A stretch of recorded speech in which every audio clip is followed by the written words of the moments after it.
નમસ્કાર વિદ્યાર્થી મિત્રો, ફરી એકવાર તમારું સ્વાગત છે અમારી યુટ્યુબ ચેનલમાં. તો મિત્રો, આજે આપણે આ વિડીયોમાં એકમ કસોટી પેપર સોલ્યુશન જોવાના છીએ. તેમાં આપણો આજનો વિષય સામાજિક વિજ્ઞાનનો રહેવાનો છે. કેવો?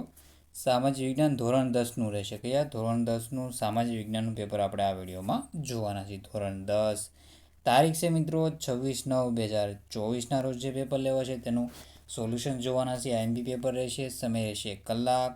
કુલ ગુણ રહેશે 25. તો સાહિત્ય તમારે પૂરેપૂરું પેપર સોલ્યુશન જોવાનું રહેશે. ચેનલમાં નવા હોય તો ચેનલને સબસ્ક્રાઈબ કરી દેજો અને બેલ આઇકન પણ દબાવી દેજો.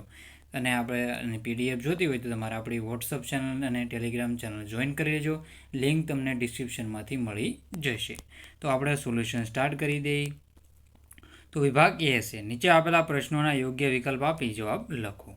તો પહેલું છે, પારાની ભસ્મ કરીને આમાં આપણે યુનિટ કયા કયા પૂછાશે? યુનિટમાં આપણે પૂછાવાનું છે 5 યુનિટ છે, 11, 16 અને 17 યુનિટ પૂછાવાના છે.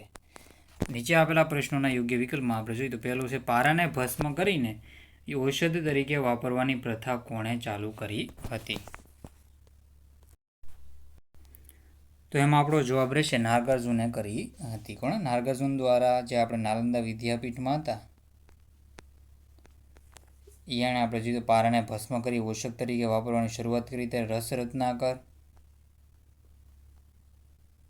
અને આરોગ્ય મંજરી નામના 2 ગ્રંથની રચના કરેલી છે.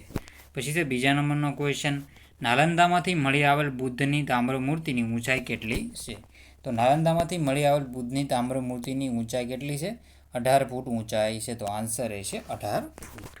ત્રીજા નંબરનો ક્વેશ્ચન છે, દિલ્હી પાસે કયા સમ્રાટે 24 ફૂટ ઊંચો લોખંડનો વિજય સ્તંભ ઊભો કરાવ્યો હતો? તેમાં આપણો આન્સર છે ચંદ્રગુપ્ત બીજો. કોણ આવશે? ચંદ્રગુપ્ત બીજો વિક્રમાદિત્ય આપણે ઊભો કરાવ્યો હતો લોહ સ્તંભ, એને હજી સુધી કાટ લાગ્યો નથી. એ આન્સર રહેશે. ચોથા નંબરનો ક્વેશ્ચન છે, ગણિતશાસ્ત્રના પિતા કોને કહેવામાં આવે છે? તો એમાં આપણો જવાબ રહેશે ગણિતશાસ્ત્રના પિતા તરીકે આર્યભટ્ટને ઓળખવામાં આવે છે. કોને? આર્યભટ્ટને ગણિતશાસ્ત્રના પિતા કહેવામાં આવે છે. પાંચમા નંબરનો ક્વેશ્ચન છે, જ્યોતિષશાસ્ત્રને તંત્ર, હોરા અને સંહિતા એમ 3 ભાગમાં કોણે વહેંચ્યું હતું? તો જ્યોતિષશાસ્ત્રને તંત્ર, હોરા અને સંહિતા.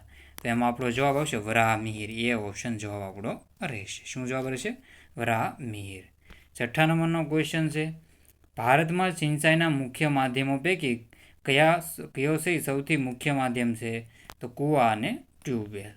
સરદાર સરોવર યોજના કઈ નદી પરની યોજના છે? ગુજરાતમાં જે નર્મદા નદી છે એના પરની યોજના છે આ સરદાર સરોવર યોજના. આપણે જોઈએ તો તેના કિનારે સ્ટેચ્યુ ઓફ યુનિટી પણ આવેલી છે, 182 મીટર ઊંચી.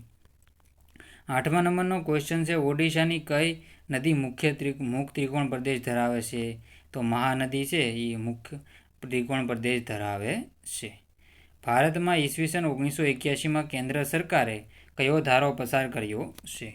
તો ભારતમાં ઈસવીસન 1981માં કેન્દ્ર સરકારે છે વાયુ પ્રદૂષણ નિયંત્રણ ધારો પસાર કર્યો છે. કયો? વાયુ પ્રદૂષણ નિયંત્રણ ધારો પસાર કર્યો છે. 10મા નંબરનો ક્વેશ્ચન છે, ભેદભાવ વિહીન આંતરરાષ્ટ્રીય વ્યાપારને પ્રોત્સાહન કોણ પૂરું પાડે છે? તો ભેદભાવ વિહીન આંતરરાષ્ટ્રીય વ્યાપારને પ્રોત્સાહન કોણ પૂરું પાડે છે? તો વર્લ્ડ ટ્રેડ ઓર્ગેનાઇઝેશન. 1/1995 એની સ્થાપના થઈ, વર્લ્ડ ટ્રેડ ઓર્ગેનાઇઝેશન. ભારતમાં બેરોજગારીનું મુખ્ય કારણ કયું છે? તો ભારતમાં બેરોજગારીનું મુખ્ય કારણ શું છે? ગરીબી છે. તો જવાબ રહેશે આપણો ગરીબી. તો આવી રીતે આપણે વિકલ્પવાળા ક્વેશ્ચન પૂરા કર્યા. મિત્રો, વિડીયોમાં આગળ વધતા પહેલાં હું તમને બીજા યુટ્યુબ ચેનલ વિશેની માહિતી આપી દઉં. જો મિત્રો, આપણે આ બીજી યુટ્યુબ ચેનલ છે હરિબારિયા યુટ્યુબ ચેનલનું નામ છે, તો આ ચેનલ પણ તમારે સબસ્ક્રાઈબ કરી લેવાની રહેશે. જો મિત્રો, આપણે આમાં ડેઇલી વ્લોગના વિડીયો અપલોડ કરીએ છીએ તો આ ચેનલને પણ તમે સબસ્ક્રાઈબ કરી લેજો. યુટ્યુબ સર્ચ કરીને પણ તમે મેળવી શકશો. તો ફરીથી આપણે વિડીયોમાં આગળ વધી જઈએ. તો મિત્રો, આપણે આગળના ક્વેશ્ચન જોઈએ તો નીચે આપેલ ખાલી જગ્યાઓ યોગ્ય રીતે પૂરો. પહેલું છે, ભારતમાં ઉત્તરના મેદાની વિસ્તારમાં ખાલી જગ્યા ટકા ભૂમિજળ છે? તો 42% ભૂમિજળ રહેલો છે. અહીંયા જવાબ મળી જશે તમને. પછી છે, ભારતમાં લગભગ ખાલી જગ્યા ટકા જળ સિંચાઈ માટે ઉપયોગી છે? તો 84% જમીન છે એ જળ સિંચાઈ માટે ઉપયોગી છે. પછી છે, ભારતમાં 3જી સદીમાં ખાલી જગ્યા નદીમાં આપણે જોઈએ એનીકટ, ગ્રાન્ડ એનીકટ અહીંયા આવશે, ગ્રાન્ડ એનીકટ. આવી રીતે એનો જવાબ રહેશે. જવાબ આવશે એ નહેર છે એનો જવાબ આવશે કાવેરી. દેશના અર્થતંત્રને વિશ્વના અર્થતંત્ર સાથે જોડવાની પ્રક્રિયાને શું કહે છે? અને વૈશ્વિકીકરણ કહે છે. શું? વૈશ્વિકીકરણ કહે છે. અને વિશ્વ વ્યાપાર સંગઠન આપણે જીતો અહીંયા વર્લ્ડ ટ્રેડ ઓર્ગેનાઇઝેશન આવી રીતે રહેશે. કેવી રીતે રહેશે? આવી રીતે જો WTO World Trade Organization Geneva ખાતે એનું મથક આવેલું છે. અહીં સુધારી લીજો, વર્લ્ડ હેલ્થ ઓર્ગેનાઇઝેશન નહીં. ગરીબી એ ખાલી જગ્યાનો ખ્યાલ છે, તો ગુણાત્મક ખ્યાલ છે. પછી છે વિભાગ બી. નીચે આપેલા પ્રશ્નોના 1-2 વાક્યમાં ઉત્તર લખો. તો પહેલું છે ભારતીય વેદશાસ્ત્રના મહાન પ્રણેતાઓ કયા કયા છે?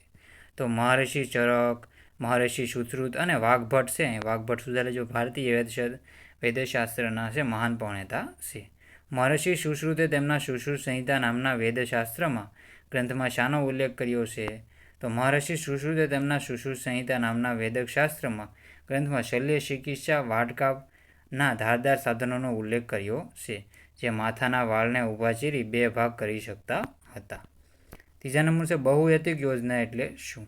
તો બહુહેતુક યોજના એટલે નદી ખીણો સાથે સંકળાયેલ વિભિન્ન સમસ્યાઓનો હલ કરવી, નદીઓ પર બંધ બાંધી મોટા જળાશયો બનાવવા અને તેના પાણીનો ઉપયોગ સિંચાઈ, જળવિદ્યુત ઉત્પાદન વગેરે હેતુઓ માટે કરવાની યોજનાને બહુહેતુક યોજના કહે છે. ચોથા નંબર છે જળમાં વૃષ્ટિનું શું મહત્વ છે? તો પૃથ્વી પર જળ સંસાધનનો મુખ્ય સ્ત્રોત વૃષ્ટિ છે. નદીઓ, ઝરણા, સરોવર, કૂવાઓ, તળાવો અને બંધથી બનેલા જળાશયો વૃષ્ટિને આભારી છે. વૃષ્ટિનો કેટલોક ભાગ જમીનમાં શોષાઈને ભૂમિગત જળ સ્વરૂપે જમા થાય છે, જેનો સૌથી વધુ ઉપયોગ સિંચાઈ માટે થાય છે. આર્થિક ઉદારીકરણ એટલે શું? તો આનો જવાબ જોઈ લો. અને ખાનગીકરણ એટલે શું? બંનેના જવાબ તમારે જોઈ લેવાના રહેશે. પછી છે નીચેના પ્રશ્નોના માગ્યા મુજબ ઉત્તર લખો. ભારતીય સંસ્કૃતિની વિશેષતા કઈ કઈ છે? તો હું બધા ક્વેશ્ચન ધીરે ધીરે સ્ક્રોલ કરું છું, તમે પોઝ કરીને વાંચી લેજો. પ્રાચીન ભારતની રસાયણ વિદ્યાની સિદ્ધિઓના 3 ઉદાહરણો આપો. આ 7.5 ફૂટ કરી નાખજો. આવી રીતે 7.5 ફૂટ કરી નાખજો. પછી છે નાલંદામાંથી મળી 18 ફૂટની ઊંચી બુદ્ધની તામ્રમૂર્તિ નાલંદામાંથી. બિહારના ભાગલપુર જિલ્લાના સુલતાનગંજમાંથી 7.5 ફૂટ ઊંચીને 1 ટન વજનની મળી હતી. પછી ચંદ્રગુપ્તો એ આપણે જોઈએ તો 24 ફૂટ ઊંચો વિજય સ્તંભ.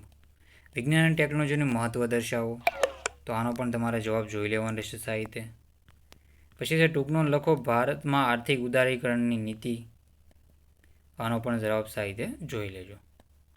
પછી આયોજનની ખામી ગરીબીનું જવાબદાર પરિબળ છે. આનો પણ જવાબ પોઝ કરીને વાંચી લેવો. વિભાગ સી છે નીચેના પ્રશ્નોના સવિસ્તાર ઉત્તર લખો. પ્રાચીન ભારતમાં વાસ્તુશાસ્ત્ર વિશે સમજ માહિતી આપો અથવા ટૂંકનો લખો વાસ્તુશાસ્ત્ર. તો આ પણ સાહિત્ય વાંચી લેજો. પછી છે ભારતમાં જળ સંસાધનો અને તેના ઉપયોગો. તો આનો જવાબ સાહિત્ય જોઈ લેજો. પછી ભારત સરકારને ઈસવીસન 1991ની નવી ઔદ્યોગિક નીતિ અમલમાં મૂકવાની આવશ્યકતા શાંતિ ઊભી છે. આનો જવાબ સાહિત્ય જોઈ લો. બેરોજગારીનો અર્થ જણાવી તેના પ્રકારો વિગતે સરશો. તો આનો પણ જવાબ સાહિત્ય તમારે જોઈ લેવાનો રહેશે. તો સાહિત્ય મિત્રો પેપર સોલ્યુશન જોઈ લેવું. તો મિત્રો વિડીયોનો એન્ડ કરીએ છીએ. જય હિન્દ, જય ભારત.